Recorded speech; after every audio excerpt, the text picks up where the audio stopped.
I hope this meeting, the dialogue with the Secretary General, can be the beginning of the serious engagement of civil society with the Secretary General for new blueprint and also new roadmap for ASEAN civil society cooperation for caring and sharing society in true sense of the meaning. So I look forward to fruitful discussion and come up with the new ideas for future. Thank you and welcome once again. Thank you very much. Thank you very much. First of all, I apologize for being late. I've left Bangkok for a while. I didn't realize how bad the traffic is like. And I live on the other side of the river. You can either be a bit late or too early. You can never be on time. Because to be here at 9:30, you leave home at around 6, because after that you got stuck on the freeway. So that's my excuse. Maybe if I have known you before, your introduction certainly would intimidate me. Because we know each other for a long time, so I have some immunity against your intimidating introduction. But thank you very much for this opportunity. I have said it all along that the Secretariat of ASEAN from now onward, being the first with the Charter, or since the Charter being signed last November, will be what I would call a networked Secretariat. Meaning going out, reaching out, and try to bring in as many groups, as many entities, as many civil society, government agencies, international organizations, professional groups as possible.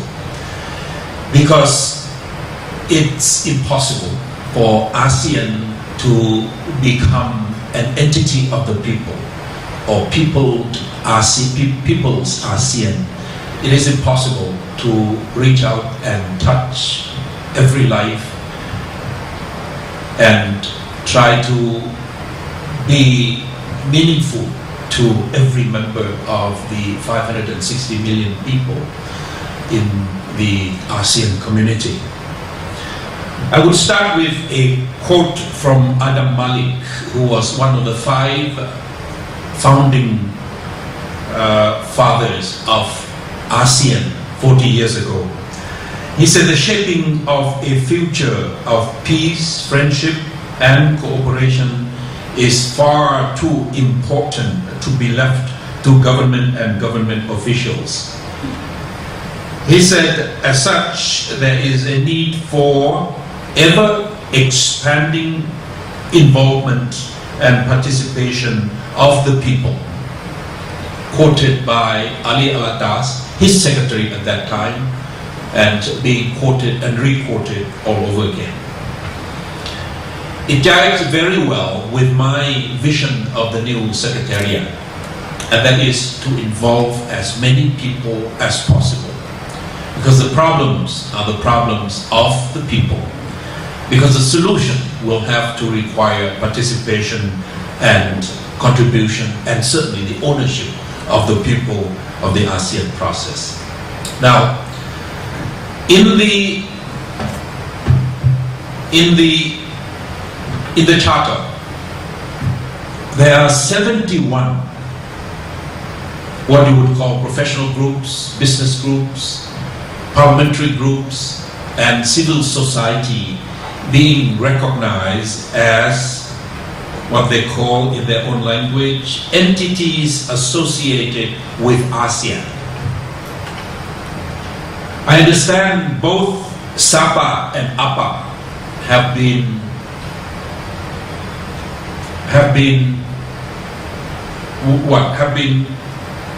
identified as one of those identities. But I'm sure you have your own reasons for not being part of the 71 here. Your reasons may be you want to be independent, you want to be free, you want to be separate, you want to be on your own and maintain your own independence and your own entities, willing to engage but not being part of the ASEAN process officially. Fine. But I think the fact that the ASEAN Charter has recognized and included 71 entities here officially is a testimony of the recognition of the contribution and the participation of the civil society like yourself into the ASEAN process from now onward.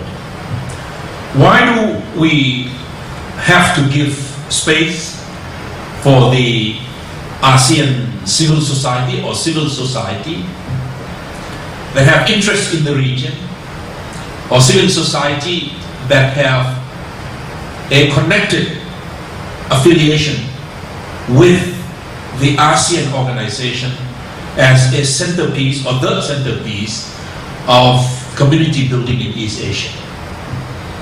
As you know, ASEAN +3+6 will include the three major economies of East Asia: Japan, China, and South Korea. And the ASEAN +6, which is being formed into what they call the East Asian Summit, East Asian Community, will include India, Australia, and New Zealand. ASEAN has been the centerpiece, or the cornerstone, or the fulcrum of power plays of all the players in the region, as far away as the other side of the Pacific, as far away as the EU, as far away as the US, as far away as Canada, Russia, all included in the process of East Asian community building in different ways and in different degrees of participation and of contribution.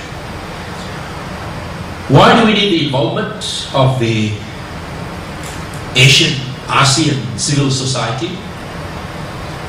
Because the mode of development in the past few decades have seen problems being left at the societal level, at the grassroots level, at the community level, that official agencies and institutions or even international organizations would not be able to address. There are now issues that are emerging or that are exploding within the cracks, between the cracks of sovereignties, within the cleavage or the vacuum between state powers. Issues like the environment, issues like non-traditional threats, issue like international crime, issue like diseases, contagious, major, heavy, serious diseases cannot be addressed by one government, one sovereignty, one state power alone.